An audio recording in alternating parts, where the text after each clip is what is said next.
Welcome to another edition of Answers for the Family.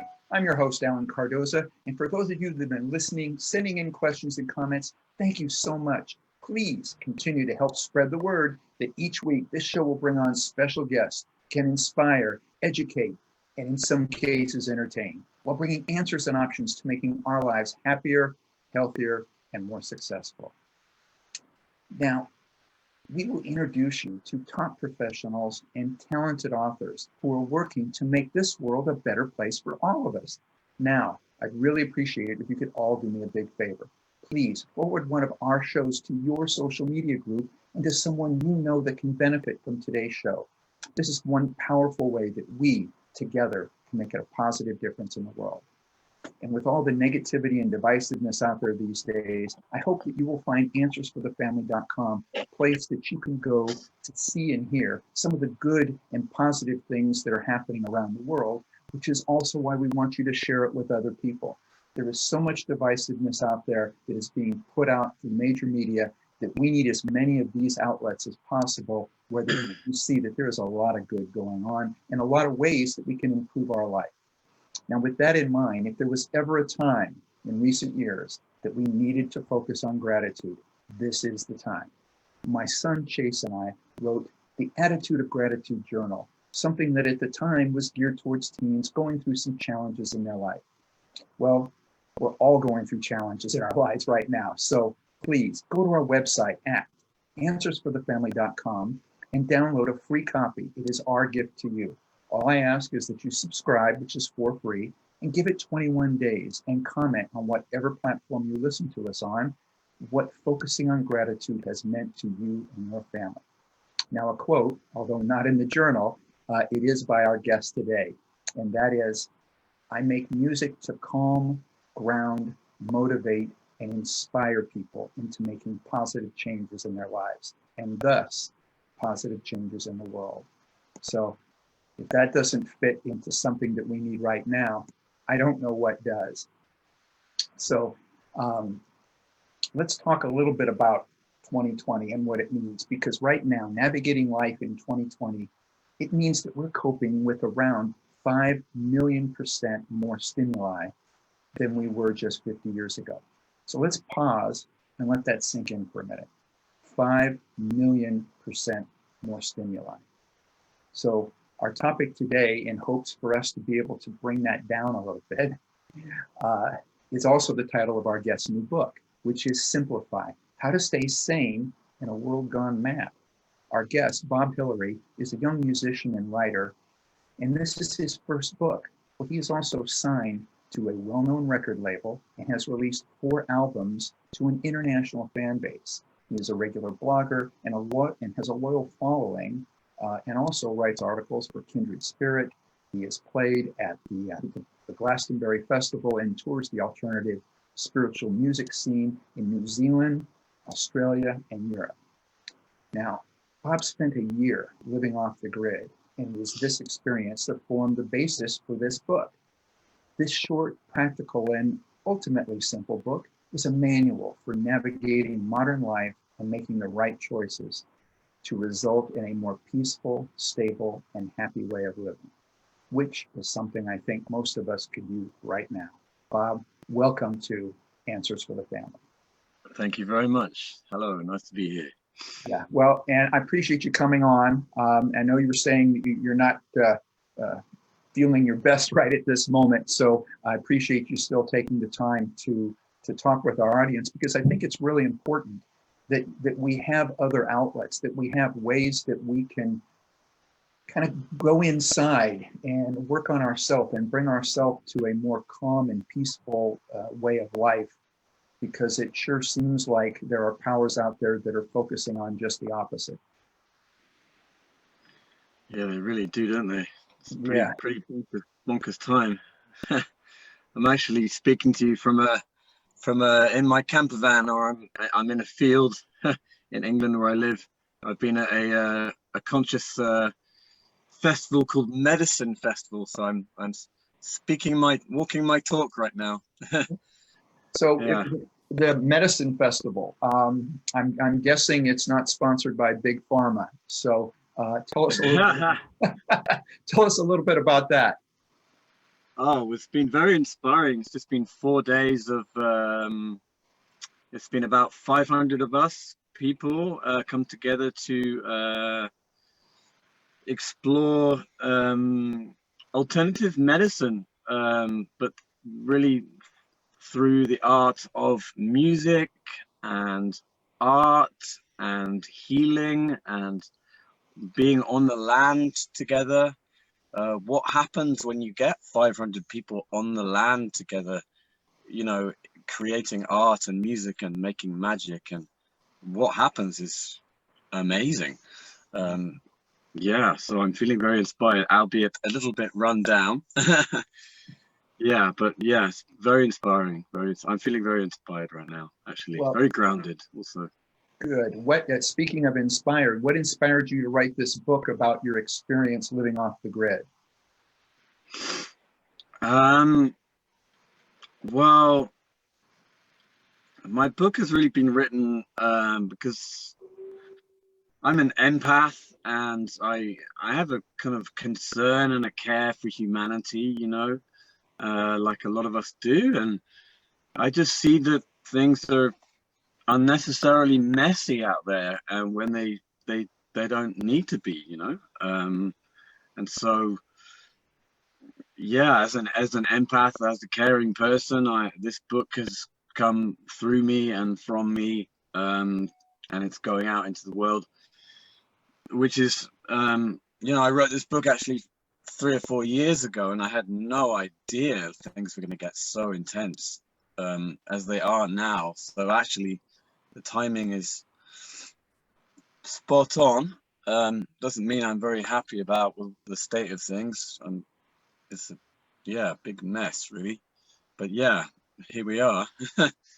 Well, you know, you mentioned you wrote it 3 or 4 years ago. It's interesting. There's a meme that's going around that says nobody got the answer right in 2015 to the question, what will you be doing in 2020? Right. In other words, none of us expected this, but yet you were writing a book 3 or 4 years ago, and you were writing it on your experience, but the experience itself is living off the grid. What motivated you to first just go off the grid? Yeah, I was hoping you were going to ask that question. Thank you. Yeah, well, actually, it was in 2012 when me and my partner we bought a bit of land in Wales, and we moved off grid. We moved into a big yurt, and we just did it, and we left our lives behind, the 9 to 5 working for the man lives, and we just moved into living off grid. It was awesome. But how I'm going to relate this to like 2020 is basically what I'm hearing is that everything that was predicted that was going to happen in 2012, you know, the collapse of the economic system, you know, big earth changes on the planet, a lot of chaos. Actually, that year is now. It didn't happen in 2012, and I thought we were gonna get off scot-free. But that's why we bought the land, because we were like, stuff's about to go down, and we need to prepare. And I believe that time is now here, which is full on actually, and it's also really exciting depending on how you look at it. Right. Depending on which side of the fence you're on. Yeah, I'm all for one for staying positive in these times, because if you get dragged down by the negative, then you're good for nobody basically. Yeah.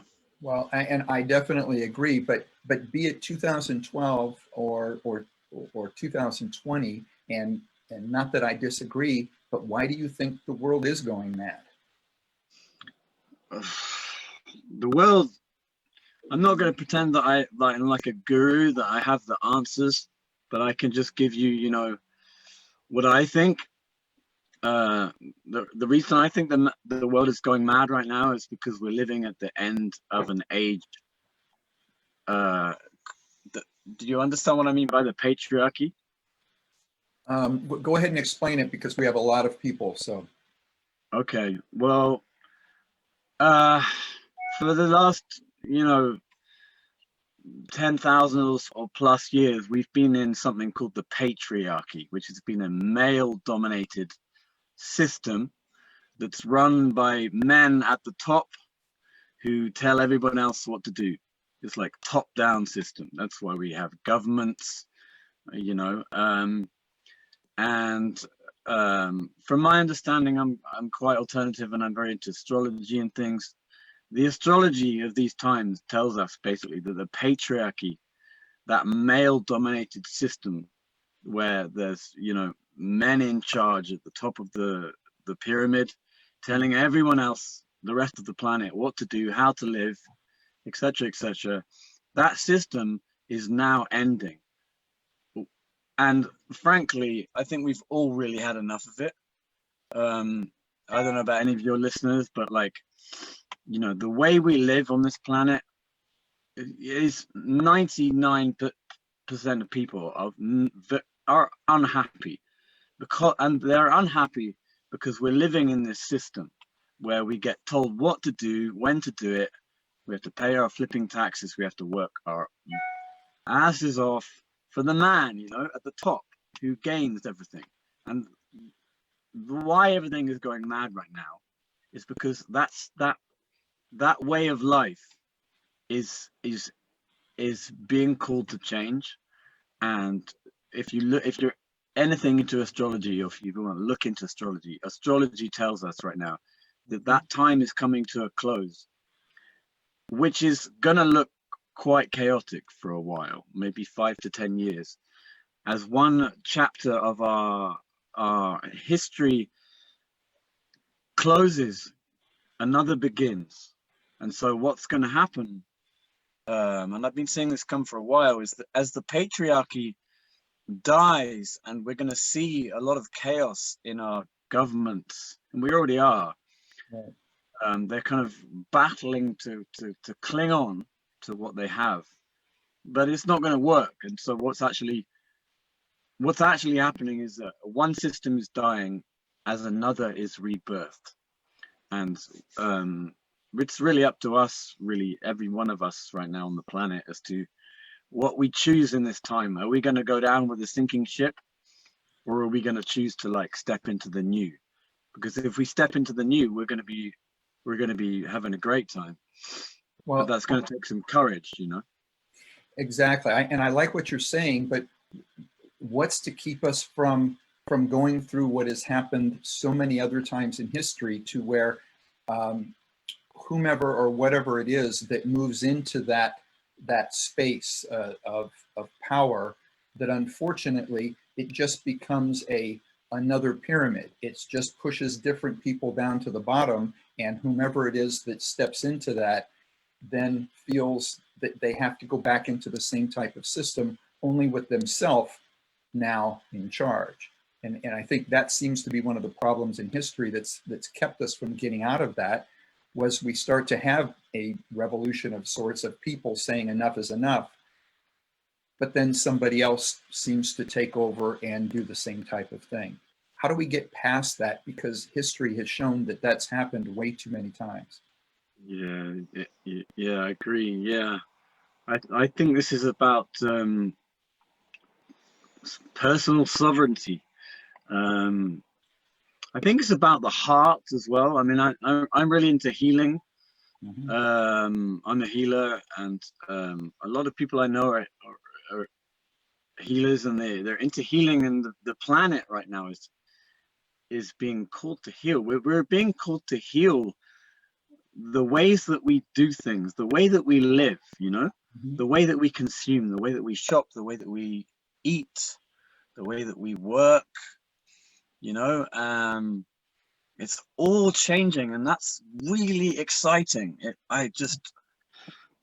I'm so excited right now, and I don't know about, probably like most of us right now, I can range from being very, very anxious and fearful to the way things are going, to being incredibly optimistic optimistic and excited, you know, from one day to the flipping next.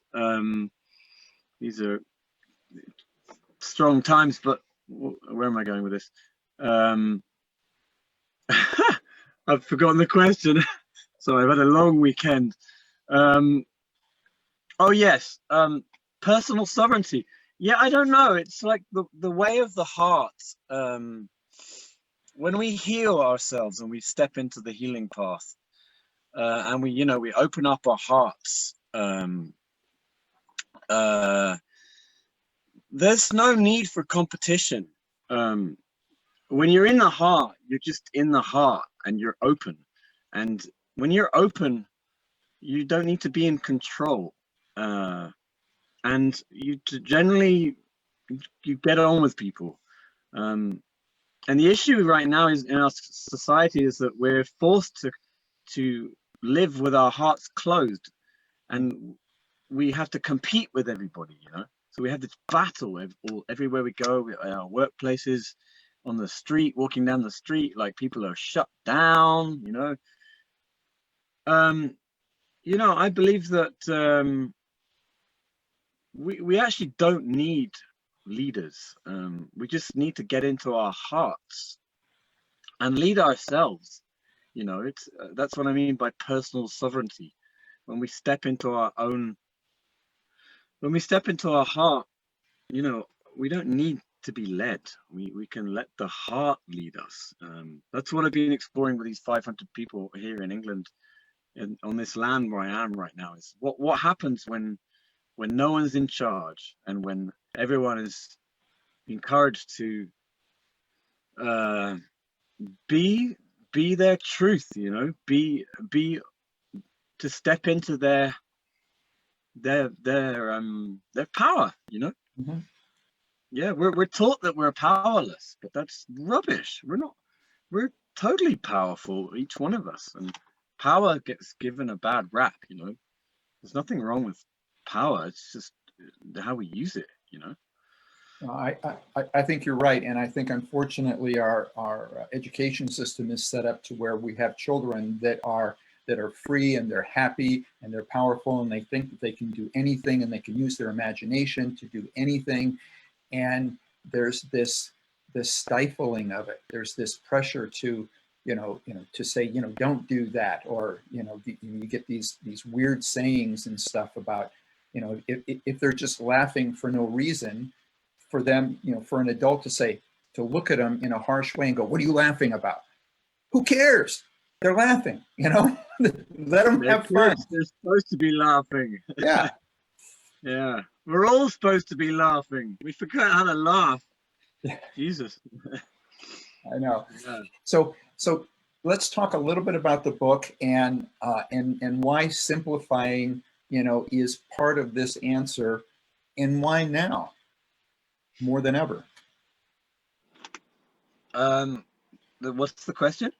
Well, to talk a little bit more about the book, because obviously one of the things that you discovered was you did something that, few people in our society do. And that is, you know what, I'm going to reevaluate this and I'm going to go completely off the grid and focus on my own power and figure out what I need to do without all of the influx of social media and the mainstream media, mainstream news, politicians, everybody trying to tell you what you should think, who you should be angry at, who you should hate, and you simplified things. And I think it had such a, my feeling as in reading the book is it had such an impact on you that you felt this was something I need to share with the world, and so you've put it out in a book. So let's share a little bit about some of those things that you simplified, but how you came to the conclusion that simplifying is part of the answer. Yeah. Well, thank you. For me, like, it just got to a point, and this is a while ago now. This is like 10 years ago.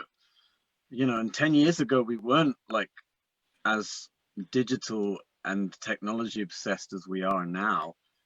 Even 10 years ago, things were more substantially more simple. And even back then, I was like, everything, every cell in my body was like screaming at me, like, life is too complicated. Like, there's got to be another way, you know?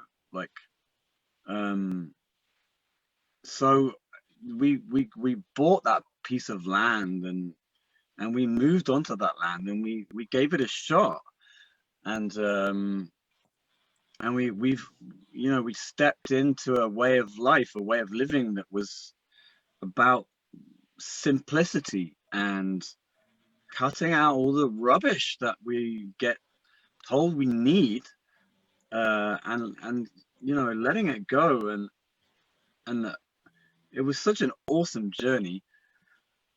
And I thought, you know, relating this to what we're talking about just before, the question before about power, what I found from my experience of moving onto the land and cutting out all the rubbish, the technology, the rubbish food, you know, the polluted water that we drink from our taps, the you know, all the stuff. What I found on that land was my power. I found my personal power, and I found I found good mental health. I found clarity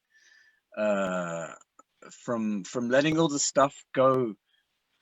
You know, the mobile phones, the smartphones, the gizmos, the newspapers, all of it that we have all this stuff kind of heaped on top of us, in our society. It's like it's coming at us from every angle, and we wonder why we can't think straight. Well, the reason we can't think straight is we've got too much stuff bombarding us, you know. It's like ridiculous. And so the you know, the message of simplify is like, it's just that. It's like, you know, most people I meet these days are like, God, this, like, I can't handle the amount of technology that's coming at me. I you know, it's just too much. And I'm like, yeah, well, let it go, you know. Less, you know, let's get back to less is more. And you know, you started this show with, you know, a quote from my book around we live in a world where we have 5 million% more stimuli than just 50 years ago. Yeah. You know, that's the part of the problem, is, you know, we're saturated with stuff, and we wonder why we're anxious, and why we're scattered, and you know, stressed out, because, you know, we're a tribal. We're still kind of cavemen. We were living in tribes not even that long ago, like, you know, and so when we were living in tribes in nature, which wasn't that long ago, we didn't have all this stuff. We didn't have all this rubbish, you know, filling in every space. We just were with nature, and we would exist, and we would get along, and we would do what needs to be done, and we probably enjoy. I don't know what it was like, but things are definitely getting way too complex. So the reason I wrote this book is because I see that problem, and I'm like, hey, I found another way, guys. It looks a bit like this. It's awesome. This way, here's the signpost. Do it. And I'm actually not saying like, hey, everybody, like, go live off grid. But I've essentially written a book where I've taken everything that I learned from that experience and distilled it into a nice little pocket handbook that's like, you can just whip out and go, oh yeah, I might just dig into that. And it's all about like how to simplify, how to downscale, how to detech yourself, untech yourself, how to you know, come out of digital addiction. There's masses in there, in a very cool little book, funky little book. Right. We are talking with writer-musician Bob Hillary. The name of the book that he's referring to is Simplify: How to Stay Sane in a World Gone Mad. So stay with us. We're going to take a break. You're listening to Answers for the Family. Founded over 30 years ago to meet the needs of families in crisis, West Shield has continually focused on resolving issues that negatively impact families and businesses. Our signature therapeutic transportation service helps to ensure that adolescents in crisis are safely transported to specialized schools, programs, and treatment centers with unsurpassed experience and success. We are supported by our full-service licensed investigation agency that has legally, professionally, and compassionately located hundreds of runaways and teens. We are experienced and qualified to help, offering solutions which may include referrals to our international network of top professionals in the fields of educational consulting, psychology, psychiatry, and investigations. Simply put, West Shield Adolescent Services and West Shield Investigations are the best solutions when your family is facing a personal crisis. Call 1-800-899-8585, 24 hours a day, 7 days a week. That's 1-800-899-8585, or visit our website at westshield.com. Thank you. And we're back. We are speaking with Bob Hillary, and we are talking about simplifying our life, doing, everything from the way in which we eat, the amount of technology that we take in, anything that we can do that simplifies our life, that allows us to be able to focus more on what's really important.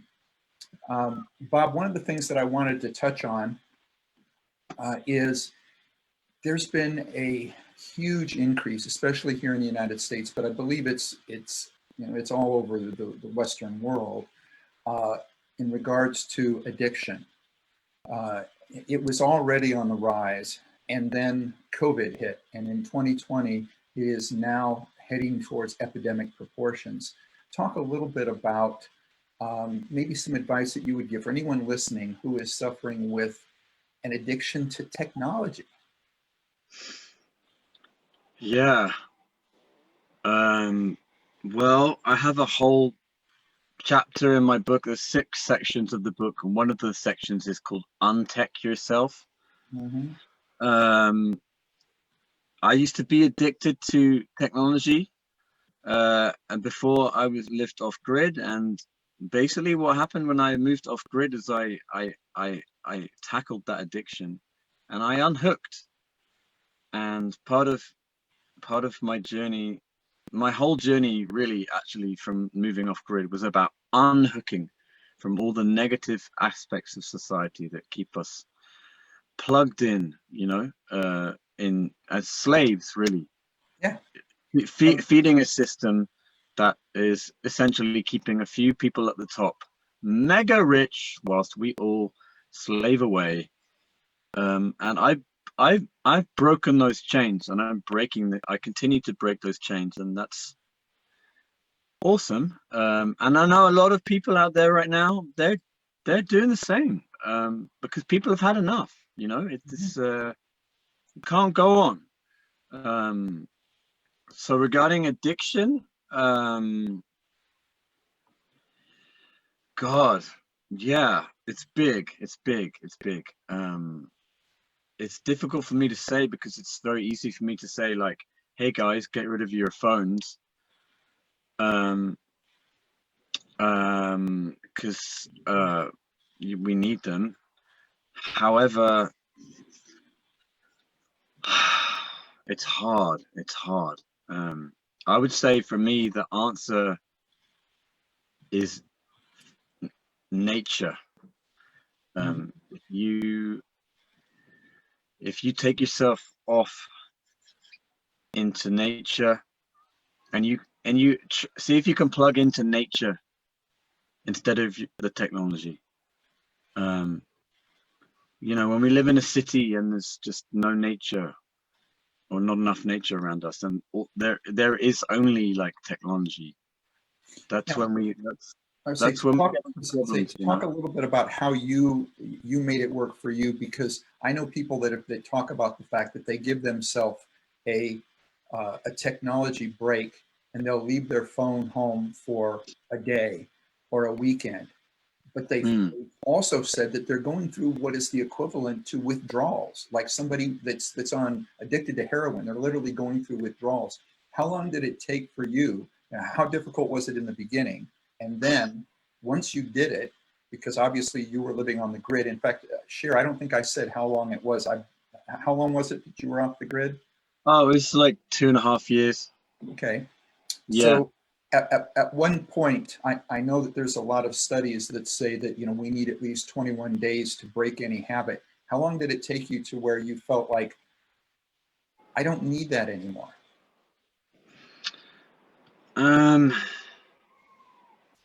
It's difficult to say exactly how many days or whatever, but basically, like I was out when we were living off grid and I lost my phone one day. And, I was out walking and I lost it. And then because we were living in the mountains, there aren't any phone shops there. So I couldn't go out and buy another one. And what happened, here we go, actually, here's some timescales. I would say it took about a week, maybe 10 days. Mm-hmm. Because I spent a week without a phone because I couldn't buy one because there weren't any shops. And what I started to see, every day that I couldn't have a phone, that I didn't have the phone, I started feeling better. Mm-hmm. And every consecutive day, I'm like, I feel that much. Oh, I feel better again. The next day, oh, I actually feel better again.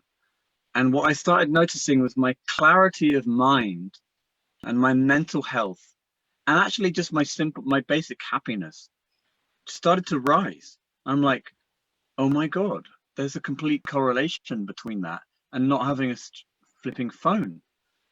And within about 10 days, it was so clear to me, the relation to my positive mental health and my feelings of happiness and the phone. It was a complete direct correlation. I'm like, yeah.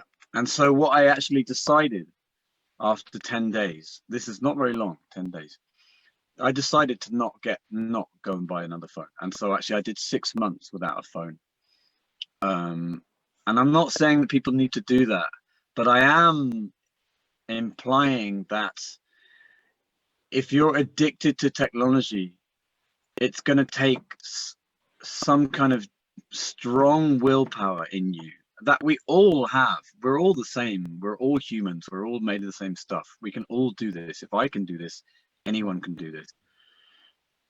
You just have to find that strong willpower in yourself to go, I'm going to just give myself a 10-day digital detox and I'm going to see how I feel at the end of it.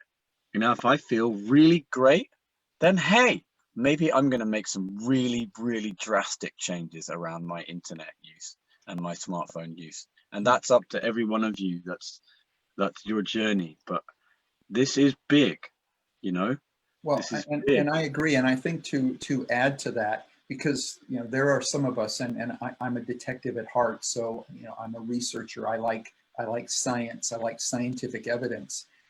If you need that, go down and get your blood work done.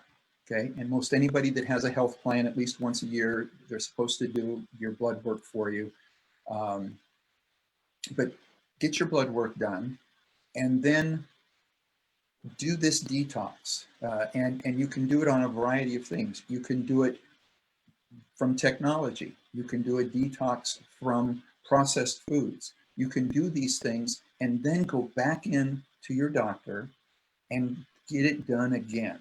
And you will see incredible changes. And I know that's something that I did. I had a very dear friend that said a few years ago, that said, you seem run down. You always had more energy. This just isn't like you. Have you had your blood work done? And have you had a full physical where they checked everything? And I hadn't. And I went down and I did that. And I was surprised that for somebody who always believes that I'm in shape mentally and physically and so on, there were some things that weren't right. And so I did a similar thing. So I disconnected network news to where I don't get network news. I don't get network TV into the house anymore. I also changed my diet. So I got rid of a lot of processed foods. I got rid of a lot of sugar. And 18 months later, when I got my blood work done again, it was phenomenal. They said that this was like somebody that was much younger. This was somebody that was much healthier, that I was not having brain fog. I was clicking on all cylinders. So for those of you out there, not only should you try this, what Bob is talking about, but if you're like me and you need scientific proof, there's a way to do it. When your body has less anxiety, your immune system is going to work better. You're going to get sick less. It's going to show up in things that you can measure and you can look at and say, yes, I made the right decision. Yeah, nice. Good on you. Good on you. Yeah, you do. You have a good energy. You seem like you have for a man that's a little, you're a little bit older than me, but some people's energy when they get older, their energy kind of goes down. You feel like you have a really vital energy. So whatever you're doing. Yeah, and I think we're told that that's just normal. We're told, so in other words, a regular doctor, because I went to a functional medicine doctor that my friend recommended. A regular doctor says, well, guess what? You're aging. Welcome to the world. And as if there's nothing you can do. Well, if we have toxins that are being put into our food, then that's a problem, and anyway, so if you go out to a functional medicine doctor and they point these things out to you, so it isn't just, okay, it's aging and accept it, but yet that's what we're told. And I was starting to fall into that trap, which I think a lot of people do. Yeah. Mm-hmm. Yeah. So let's play futurists for a little bit, okay? Where do you think things are heading on planet Earth in the near future? So you're now a futurist. You're on stage, and everybody's looking towards you, going, "Okay, Bob, you're our futurist. Where are things headed?" Oh man, you're asking the cool question. Where are things heading? Okay, here we go. We're heading into some big chaos, people. We're also heading into some beautiful change, like such beautiful change and such beautiful positivity. I really believe that we're living in such an epic time right now. Apparently, like on a spiritual level, there are queues of souls queuing up right now to be on the planet, because this is such an epic time of, like, we are literally living in a time where one age is ending and another is beginning, and it's really amazing. However, that this time is, we're in the time of transition, and so it's gonna look quite chaotic for the next 5 to 10 years or plus, as the structures that have been in place for tens of thousands of years, the government top-down structures that have just been used to, like, telling us all what to do, and us all just going, oh, okay, that's just how it is, so we'll just better toe the line. That's all about to change. And every one of you that's listening right now, watching this, I'm sure you're feeling that, because we're all the same. We all feel the same things, and we all feel the same, like, you know what? I've had enough of being told how to live, what to do, and actually enough, like, so what we're going to start seeing is some chaos.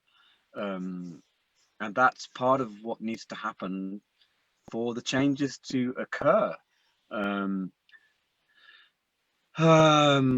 I think we're going to start seeing some really, really positive changes really, really soon, starting, this year, around how, I just think we're going to see really fast changes. It's going to get faster and faster with regards to how things are on planet Earth. And I think that one of the tricks to these times is for your positive mental health and well-being, is to keep your mental abilities with the focus on the excitement of the fact that like planet Earth is changing for the better right now, rather than, oh my God, everything's going completely nuts. Because there's like two camps. And if you're in the like, oh my God, I'm in terror because everything's going completely nuts, then you're kind of telling yourself that. And so you're going to get sick, you know. And personally, I believe this whole COVID thing I think it's highly suspect, all of it. But I believe, you know, if you buy into that agenda, that narrative, it's going to make you sick because it's just fear. And so if you tell yourself like everything's terrifying, then you're going to get sick. It's a no-brainer. Whereas if you step into your power and go, actually, everything's changing right now on planet Earth. All the old systems that don't respect the Earth and respect human beings are about to die off, and new models are coming in to replace the outdated models, then that's really awesome. And if you place your energy there, you're telling yourself like things are positive, and so therefore you're not going to get sick, and therefore you also start to create that future for yourself of like, things are positive, my life is positive, rather than like, oh my God, everything's completely screwed up. You know what I mean? Absolutely. And if people need to take that to heart, what you're saying, because, you know, that fear is working against your immune system, which is making you more susceptible to getting sick no matter what it is. So absolutely, don't buy into the fear. Don't let it create additional anxiety that we don't need. Now, we've got a couple of questions, and we've got just a few more minutes. This one comes in, and again, I want to thank those that take the time to send in questions. We really appreciate it. This one reads, I have dreamt of living off the grid for 20 years, and I'm somewhat of a prepper. I'm a pretty social person, and I was wondering if you were totally alone, or did you have people close by? Can you talk about the psychological effects you experienced that first year? It says, I bought the book and will be taking it with me on my upcoming trip into the Blue Ridge Mountains. I'm looking forward to diving into your 21 practices and Earth Warrior philosophy. And that's from Mark in North Carolina. Oh, thank you, Mark. You're awesome. Thank you. That makes me feel really happy. Awesome. Really touched. Okay, I got to be brief because we're running out of time. But I was with my partner, Pamela, and part of where we went wrong is that we were on our own. It was just man and wife. And you can do that, but I would suggest in these times it is good to gather some good fellows with you on your journey if you can. Strength in numbers, power in community. That is where we went wrong, and actually that's why that journey didn't last more than 2.5 years. And now, you know, I'm stepping into creating more conscious community with more people.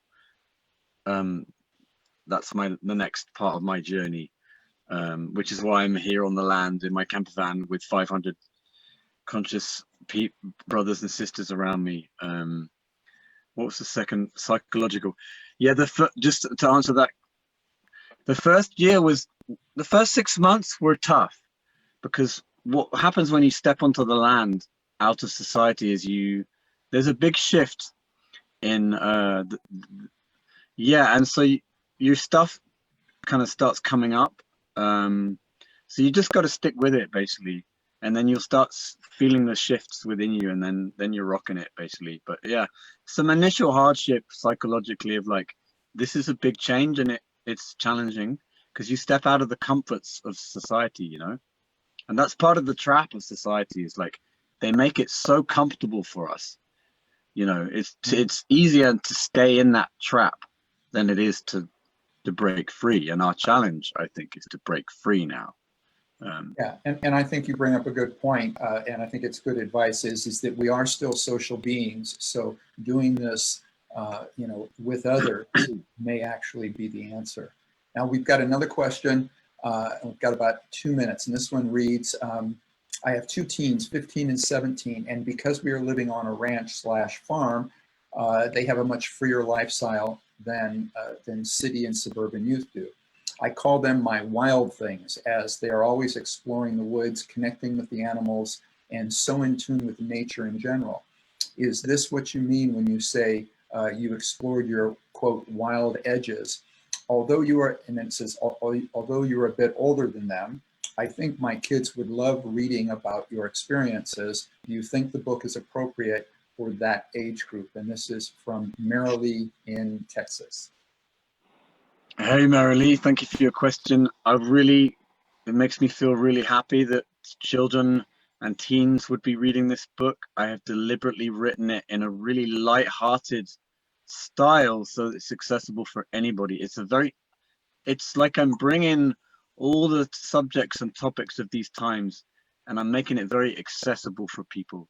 And it's quite funny, the book, apparently. People are telling me they're finding it quite light. Yeah. It's also full of like little cartoons as well, which is quite cool. And actually a couple of people over here in England, they're buying it for their kids. So the answer is yes. And the kids, they're having a tough time of it with the technology right now. Those of us that grew up just about without the technology, these kids are having it rammed hard. So yes, please give it to your kids. That I would make me really happy. Thank you so much, not only for writing the book, but for taking the time, for coming on here, and really, sharing your authentic journey in a manner that can help other people. So I want you to know I really appreciate it. And I know the book can be gotten at Amazon and pretty much wherever books can be sold. Is it also on your website? And if so, give us that website.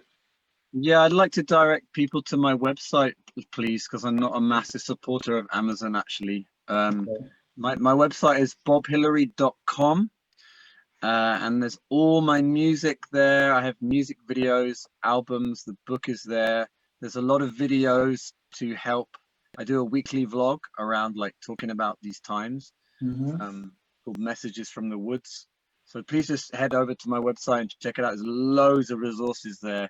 It's all really about like how to cope with these times. And I also just encourage people to check out my music. That's actually my main thing. Is I'm a conscious singer-songwriter. So go check me out, you Americans. And well, the nice part is this show goes all over the world. So we get people that call in or send things in all over the world. So that part is great. Awesome. And we really appreciate it. But for anybody out there, if you're driving and you're hearing this, or you're in a position where you can't write that down, again, it's bobhillary.com, but know that we will have all of Bob's information on the answersforthefamily.com website. You can go on there. We'll have a way in which you can get right to Bob's site. I've been to the site, so yes, it has videos, it has his music that also is set up. It's very positive. If you want to have positive music playing in your home, this is what you want to have. You want to have things that brings anxiety down, not some of the music that actually ramps anxiety up. So again, Bob, thank you so much. Thank you so much. Thank you. All right. And for everybody out there, please join us next Monday when we're joined by Dr. Elizabeth Englander, the author of 25 Myths About Bullying and Cyberbullying. In this interview, Dr. Englander will help parents, teachers, and mentors understand the causes and consequences of bullying, as well as the methods to determine if something is truly a problem and how to effectively deal with the problems as they arise.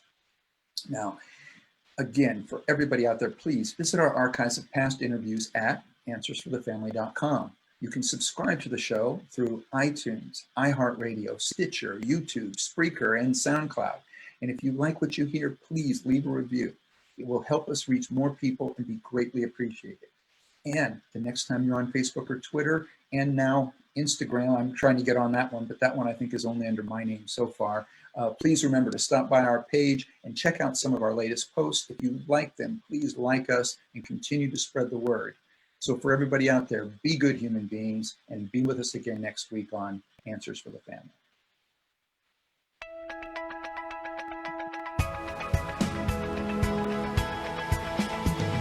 You're listening to Answers for the Family with Alan Cardoza, right here on LA Talk Radio.